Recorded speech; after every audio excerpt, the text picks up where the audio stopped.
Secunderabad cantonment BRS MLA Lasya నందితను మృత్యువు వేటాడింది. సరిగ్గా 10 రోజుల క్రితం నల్గొండ జిల్లా నార్కెట్పల్లి వద్ద జరిగిన రోడ్డు ప్రమాదంలో త్రుటిలో ఆమె మృత్యువు నుంచి బయటపడగలిగారు. కానీ వాళ్ళ పటాన్చెరు ORR పై జరిగిన యాక్సిడెంట్లో అక్కడికక్కడే ప్రాణాలు విడిచారు. ఆమె ఇంటి వద్ద పరిస్థితి చాలా గంభీరంగా ఉంది. నిజంగా సంవత్సరం గడవక ముందే సాయన్న కుమార్తె ఆయన చనిపోయి కరెక్ట్గా ఏడాది అయింది. గత నెల 19వ తారీఖు. అలాగే ఒక వారం వ్యవధిలోనే ఇలాంటి సంఘటన చోటు చేసుకోవటం నిజంగా అక్కడున్న కుటుంబ సభ్యులనే కాదు మొత్తం యావత్ కంటోన్మెంట్ నియోజకవర్గంలోని ప్రజలను దిగ్భ్రాంతికి గురి చేస్తోంది. అందరూ కూడా స్పందిస్తున్నారు. కిరణ్ భూపతి ఇంటి వద్దే ఉన్నారు మా కరెస్పాండెంట్, మాట్లాడదాం. కిరణ్ భూపతి, సో ఎలాంటి వాతావరణం కనిపిస్తోంది? అందరూ కూడా మాట్లాడుతున్నారు. కరెక్ట్గా గత సంవత్సరం ఫిబ్రవరిలో సాయన్న చనిపోవటం, అలాగే ఇప్పుడు లాస్య నందిత నిజంగా మృత్యువు వెంటాడిందా అన్నట్టుగా వరుసగా జరుగుతున్న ఘటనలు. కానీ ప్రస్తుతం ఇవాళ జరిగిన ఘటనలో మాత్రం ఆమె ప్రాణాలతో బయటపడలేకపోయారు అని చెప్తున్నారు. సీట్ బెల్ట్ పెట్టుకోకపోవడం, అతివేగం, కారణం ఏదైనా సరే నిజంగా కుటుంబానికి మాత్రం తీరని శోకంగానే చెప్పాలి. ఎలా ఉంది అక్కడ ప్రస్తుతం పరిస్థితి? ఖచ్చితంగా హరి, చాలా విషాద ఛాయలు అయితే లాస్య నందిత ఇంటి వద్ద కనిపిస్తూ ఉన్నాయి. కార్యకర్తలు కావచ్చు, కుటుంబ సభ్యులు కూడా కన్నీరు మున్నీరుగా విలపిస్తున్నటువంటి పరిస్థితి. ఉదయం జరిగినటువంటి ఈ యాక్సిడెంట్లో తాను చనిపోవడం పట్ల కూడా ఎవరు కూడా ఈ వార్తను జీర్ణించుకోలేకపోతున్నారు. పెద్ద మొత్తంలో ఇక్కడికి చాలామంది కూడా కార్యకర్తలు కావచ్చు, కుటుంబ సభ్యులు కావచ్చు, వాళ్ళందరూ కూడా వస్తున్నటువంటి దృశ్యాలు అయితే మనకు కనిపిస్తూ ఉన్నాయి.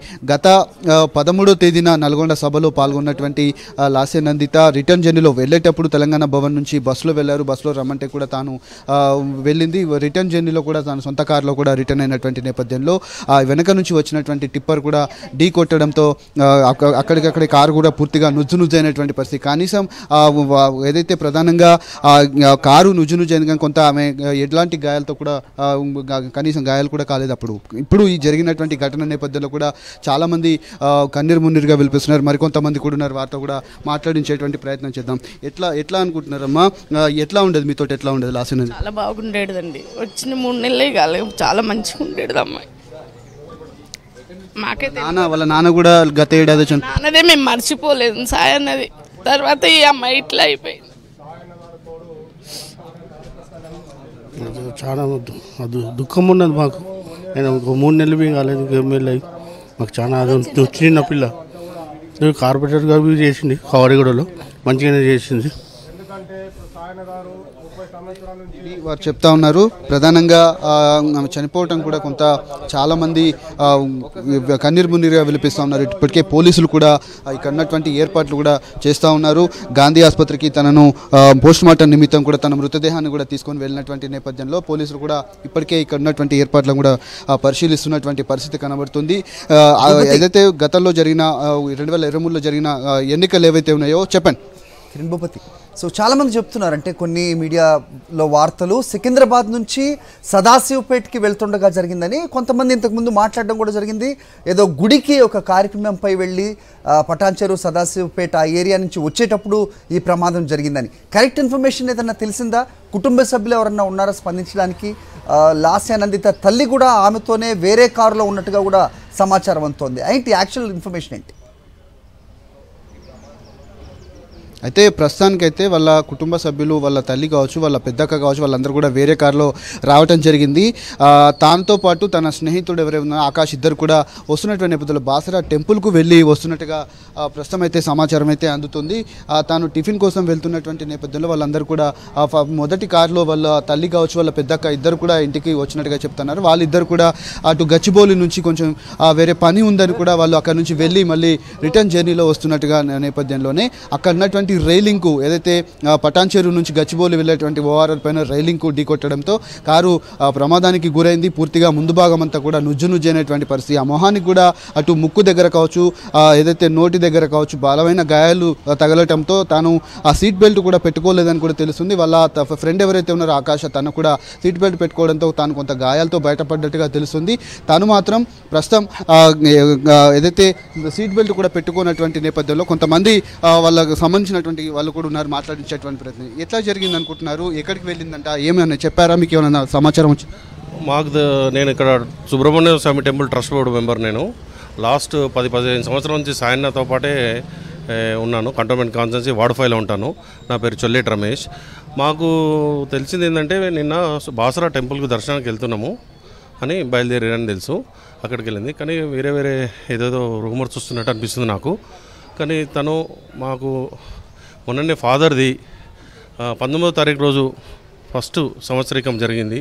ఆ బాధల్ని అందరూ ప్రతి ఒక్క కార్యకర్త కంటోన్మెంట్ కాన్స్టిట్యున్సీ ప్రజలందరూ ఆ బాధలు తెరకోకముందే మా ఎమ్మెల్యే గారిని, యంగ్ ఎమ్మెల్యే గారిని భగవంతుడు తీసుకుపోయినందుకు అందరూ చాలా బాధలో ఉన్నాము. కానీ ఇలాంటి ఘోరము మళ్ళీ ఎవరికి జరగదని భగవంతుని కోరుతున్నాను. కానీ మా ఎమ్మెల్యే గారు లాసనందిత గారు ఎలక్షన్ అయినప్పటి నుంచి చాలా యాక్టివ్గా ఉన్నారు. మళ్ళీ మొన్ననే నార్గట్పల్లి కేసీఆర్ సభకు వెళ్ళొస్తుంటే అదొక చిన్న ఇన్సిడెంట్ జరిగింది. అందులో కూడా పాపం ఒక కానిస్టేబుల్ చనిపోయాడు. మరియు ఇప్పుడు మూడోది జరిగింది. కానీ ఏం చేస్తాం, భగవంతుడు ఎట్లా రాసి పెడితే అట్లా అవుతుంటుంది, మనం ఏం చేయలేము. కానీ లాసనందిత గారు మాకు తెలిసింది ఏంటంటే బాసరా దర్శనానికి వెళ్తున్నారని తెలుసు. ఇది వారు చెప్తున్నటువంటి పరిస్థితి కనబడుతుంది. బాసరా టెంపుల్ దర్శనం అనంతరం తాను రిటర్న్ జర్నీలో ఉన్నట్టుగా చెప్తున్నటువంటి నేపథ్యంలో గత అసెంబ్లీ ఎన్నికల ప్రచారంలో కూడా తాను ఆ లిఫ్ట్లో దాదాపు 3 గంటల పాటు ఇరుక్కొని ఉన్నటువంటి సందర్భాలు అయితే కనబడ్డాయి. అంతేకాకుండా ఈ నెలలో నల్గొండ సభ నుంచి రిటర్న్ వస్తున్నటువంటి నేపథ్యంలో కారు కూడా ప్రమాదానికి గురైంది. అది జరిగిన 10 రోజులకే సరిగ్గా ఆ 13వ తేదీన అది జరిగింది. ఇది ఈరోజు 23వ తారీఖు. అప్పుడు కూడా ఈ ప్రమాదానికి గురై తాను చనిపోవటం పట్ల కూడా ఇటు కంటోన్మెంట్ వాసులు అయితే కూడా జీర్ణించుకోలేకపోతున్నారు. కానీ కుటుంబ సభ్యులంతా కూడా కన్నీరు మున్నీరుగా వెలిపిస్తున్నారు. ఈరోజు మధ్యాహ్నం వరకు కూడా తన పార్థివ దేహం తన ఇంటికి చేరుకునేటువంటి అవకాశాలు అయితే కనబడుతున్నాయి. హరి సో తల్లి నివేదిత ఆర్ గీత ఏదో పేరు చెప్తున్నారు, అది కూడా మనం నిర్ధారించాల్సిన అవసరం ఉంది. వాళ్ళందరూ కూడా గాంధీ ఆసుపత్రి వద్దే ఉన్నారని కూడా వార్త అందుతోంది కిరణ్ భూపతి. అయితే సారీరా అంటూ తల్లి విలపిస్తున్నట్టుగా లాస్యానందిత మృతదేహం వద్ద చాలామంది చెప్తున్నారంటే వేరే కారులో వెళ్ళినందువల్ల అలా అంటున్నారా, ఇంకా తెలియాల్సిన అవసరం అయితే ఉంది. అయితే సీట్ బెల్ట్ పెట్టుకోకపోవటం ఒక కారణం అనేది తెలుస్తుంది. అయితే బాసరా ఉండేది ఒకవైపు, అలాగే పటాన్చెరు ఇంకోవైపు ఉంది కదా. సో కరెక్ట్ ఎక్కడి నుంచి ఎక్కడికి వెళ్తున్నారనే ఇన్ఫర్మేషన్ కూడా మీరు తెలుసుకునే ప్రయత్నం చేయండి కిరణ్ భూపతి. సో ఉదయం అంటే రాత్రి వెళ్ళి ఉదయం వచ్చేటప్పుడు ఇది జరిగిందా, లేకపోతే ఉదయాన ఇంటి నుంచి వెళ్ళేటప్పుడు జరిగిందా అనేది ఇంకా క్లారిటీ లేదు. అలాగే చాలామంది స్పందిస్తున్నారు. మాజీ ముఖ్యమంత్రి కేసీఆర్, కేటీఆర్, హరీష్ రావు వీళ్ళందరితో పాటుగా రేవంత్ రెడ్డి కూడా, నిజంగా ఆయన కూడా ఇదివరకు ఒకే పార్టీలో పనిచేసిన వ్యక్తి. సాయనతో పాటుగా వాళ్ళకున్న సన్నిహితాన్ని కూడా వాళ్ళు గుర్తు చేసుకుంటున్న పరిస్థితి కూడా కనిపిస్తోంది. సో చాలా యంగ్ అండ్ డైనమిక్ ఎమ్మెల్యే అని చెప్తున్నారు. ఏ రకంగా ఉంది అక్కడ వాతావరణం? వాళ్ళ ఫ్రెండ్స్ అవ్వచ్చు, లేకపోతే కుటుంబ సభ్యులు అవ్వచ్చు, వాళ్ళతో మాట్లాడించే ప్రయత్నం కూడా మీరు చేయండి. సో ఎప్పటికల్లా ఇంటికి వచ్చే అవకాశం ఉంది పార్థివ దేహాన్ని తీసుకొని? ఏదైనా ఇన్ఫర్మేషన్ ఉందా మీ దగ్గర?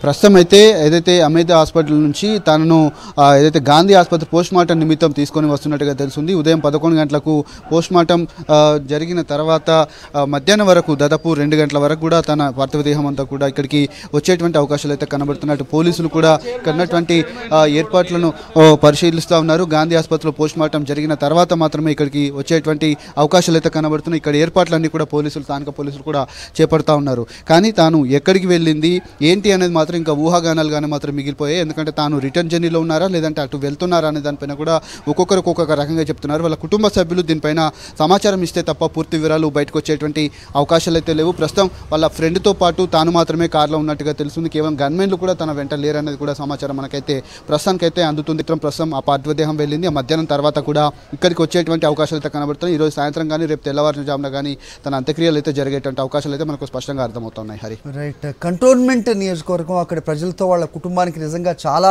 అనుబంధం అని చెప్పాలి. అలాగే కవాడిగూడ నుంచి కార్పొరేటర్గా కూడా ఆమె ఇంతకుముందు గెలుపొందారు. సో అన్ని ప్రాంతాల నుంచి కూడా ప్రజలు, అభిమానులు వచ్చే అవకాశం ఉంది కదా. అక్కడ ఏర్పాట్లు ఎవరైనా చూస్తున్నారా? ఖచ్చితంగా పోలీసులు ఇప్పటికే ఏర్పాట్లు కూడా చేయడం జరుగుతుంది. దాదాపు తన రాజకీయ ప్రస్థానం అంతా కూడా కార్పొరేటర్గా గెలవటం, అంతేకాకుండా తాను 2022లో జరిగినటువంటి ఎన్నికల్లో కూడా తాను పూర్తి స్థాయిలో ఏదైతే కార్పొరేటర్గా తాను కవాడిగూడ నుంచి కూడా ఓడిపోవడం జరిగింది. ఆ తర్వాత సాయన్న మరణం తర్వాత తనకు పార్టీ అవకాశం కల్పించింది. 2023 ఎన్నికల్లో కూడా తాను గెలుపొందడం జరిగింది. తన గెలుపు బాధ్యతలంతా కూడా స్థానికంగా ఉన్నటువంటి ఎమ్మెల్యేలు ఎవరైతే ఉన్నారో తలసాని శ్రీనివాస్ యాదవ్ కావచ్చు, అంతేకాకుండా పద్మారావు గౌడ్ వీళ్ళిద్దరు కూడా తన గెలుపు కోసం కూడా కృషి చేశారు. ఇక్కడ కంటోన్మెంట్లో సాయన్నకు చాలా మంచి పేరుంది. చాలా మందికి కూడా సహాయం చేసినట్టుగా చాలామంది కార్యకర్తలు కూడా ఇప్పటికే మన సాక్షితో కూడా మాట్లాడడం జరిగింది.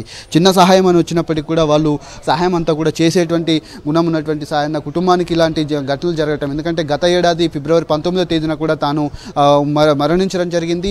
అదే నెలలో జరిగిన తర్వాత కేవలం 3 రోజుల పరిధిలోనే, ఎందుకంటే ఫిబ్రవరి 19వ తేదీన తాను చనిపోవడం జరిగింది. ఆ తర్వాత ఫిబ్రవరి 23 ఈరోజు తాను కూడా చనిపోయిన దానిపైన కూడా పెద్ద ఎత్తున ఇక్కడ ఉన్నటువంటి కార్యకర్తలు కావచ్చు, శ్రేణులు కావచ్చు, వాళ్ళ అభిమానులందరూ కూడా కన్నీరు ముందుగా పిలిపిస్తూ ఉన్నారు. వాళ్ళ అమ్మ కూడా ఏదైతే అన్కాన్షియస్లో ఉంది, తాను కూడా ప్రస్తుతం ఏం మాట్లాడలేకపోతున్నారని కూడా కుటుంబ సభ్యులు చెప్తున్నారు. ఇప్పటికే కుటుంబ సభ్యులు కూడా సమాచారం అందించారు. వాళ్ళు కూడా ఇక్కడికి ఇంటికి కూడా చేరుకునేటువంటి అవకాశాలు అయితే కనబడుతున్నాయి. మరి కొంతమంది కుటుంబ సభ్యులు కూడా గాంధీ ఆసుపత్రికి పోస్ట్మార్టం కూడా మృతదేహం వెళ్ళింది కాబట్టి కొంతమంది అక్కడికి కూడా వెళ్ళినట్టుగా సమాచారం అవుతుంది. ప్రస్తుతం తాను ఎక్కడికి వెళ్ళింది, ఎట్లా వస్తుంది, ఏంటి అనేది మాత్రం ఇంకా పూర్తి వివరాలు అయితే మనకు వాళ్ళ కుటుంబ సభ్యులు చెప్తే కానీ తెలిసేటువంటి పరిస్థితి అయితే మనకు కనిపించట్లేదు. ఒక్కొక్క రకంగా చెప్తా ఉన్నారు కాబట్టి ఖచ్చితంగా పూర్తి సమాచారం అయితే మరి కాసేపట్లో మనకు తెలిసేటువంటి అవకాశం అయితే కనబడుతుంది. హరి, సాయన్న దంపతులకు లాస్య ఒక్కరే కుమార్తె, ఇంకెవరైనా ఉన్నారా? ఇద్దరు కూతుళ్ళు, ఒకరు పెద్దమే, ముగ్గురు కూతుళ్ళు ఉన్నారు. ప్రస్తుతం అయితే లాస్య నందితతో పాటు నివేదిత ఇద్దరు కూతుళ్ళు ఉన్నారు. లాస్య నందిత ఇప్పుడు ఎమ్మెల్యేగా కొనసాగుతున్నారు. తన వెంటే నివేదిత ఎవరైతే ఉన్నారో వాళ్ళ చెల్లెలు కూడా లాస్య నందిత వెంటే పార్టీ కార్యక్రమాల్లో కూడా పెద్ద ఎత్తున పాల్గొంటూ ఉంటారు. ఆ కటౌట్లో కూడా మనం చూడొచ్చు. ఆ లాస్య నందితతో పాటు ఉన్నటువంటి ఎవరైతే వాళ్ళ చెల్లె ఉన్నారో లెఫ్ట్ సైడ్ ఉన్నది ఇప్పుడు చనిపోయినటువంటి లాస్య నందిత, రైట్ సైడ్లో ఉన్నటువంటి నివేదిత ఎవరైతే ఉన్నారో వాళ్ళ చెల్లె ఇద్దరు కూడా వాళ్ళు పార్టీ కార్యక్రమాల్లో చాలా చురుగ్గా పాల్గొంటారు. లాస్య నందిత ఎక్కడికి వెళ్ళినా తాను వెంట ఉంటుంది. కానీ ఉదయం తెల్లవారుజామున జరిగినటువంటి ఘటనలో తాను నివేదిత ఎక్కడికి వెళ్ళినది మాత్రం కొంత తెలియదు. ఇప్పుడు ప్రస్తుతం తన పార్థివ దేహం వెంటనే నివేదిత ఉన్నట్టుగా మనకైతే సమాచారం అయితే అందుతుంది. పార్టీ కార్యక్రమాల్లో కూడా చాలా చురుగ్గా పాల్గొనేటువంటి అవకాశం, పోలీసులు కూడా ఇప్పటికే అలర్ట్ అయ్యారు. కొంత వివిఐపి మూవ్మెంట్ ఉండేటువంటి నేపథ్యంలో పోలీస్ బందోబస్తును కూడా ఏర్పాటు చేయడం జరిగింది. యువ ఎమ్మెల్యే కోల్పోవడం పట్ల కూడా ఇక్కడ ఉన్నటువంటి కంటోన్మెంట్ వాసులు కూడా చాలా ఆవేదన వ్యక్తం చేస్తూ ఉన్నారు. హరి, ఓకే కిరణ్ భూపతి, ఒకసారి అమేధా అంటే పటాన్ చెరువు వద్ద ఉన్న యాక్సిడెంట్ తర్వాత అమేధా హాస్పిటల్కి తీసుకెళ్లారు. ఇమీడియట్గా అక్కడ ఎమర్జెన్సీ ఉంటుంది కాబట్టి అటు నుంచి ఆమె భౌతికాయాన్ని గాంధీ ఆసుపత్రికి తరలించారు పోస్ట్మార్టం నిమిత్తం. అయితే ఆమె అనుచరులు అమేధా హాస్పిటల్ దగ్గర ఏం మాట్లాడారు మీడియాతో ఒకసారి చూసే ప్రయత్నం చేద్దాం. పార్టీ నుంచి వెళ్ళేసి వస్తుంటే అయిందండి. పార్టీ ఇక్కడ సదా బయట అండి, అవుట్ ఆఫ్ సిటీ. వేరే అతను ఫ్రెండ్ ఉన్నాడు, అతనికి ఇంజూర్ అయింది ఫ్రెండ్. ఇద్దరు ఉన్నారు.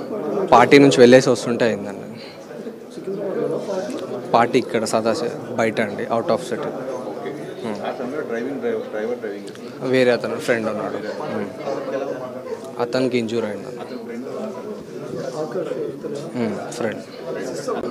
పార్టీ నుంచి వెళ్ళేసి వస్తుంటే అయిందండి. పార్టీ ఇక్కడ సదా బయట అండి, అవుట్ ఆఫ్ సిటీ. వేరే అతను ఫ్రెండ్ ఉన్నాడు, అతనికి ఇంజూర్ అయింది.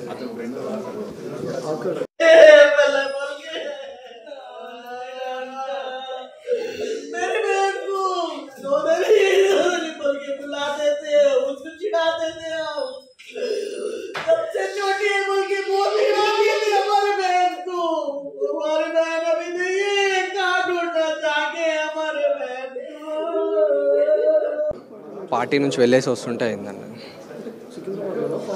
పార్టీ ఇక్కడ సదా బయట అండి, అవుట్ ఆఫ్ సిటీ.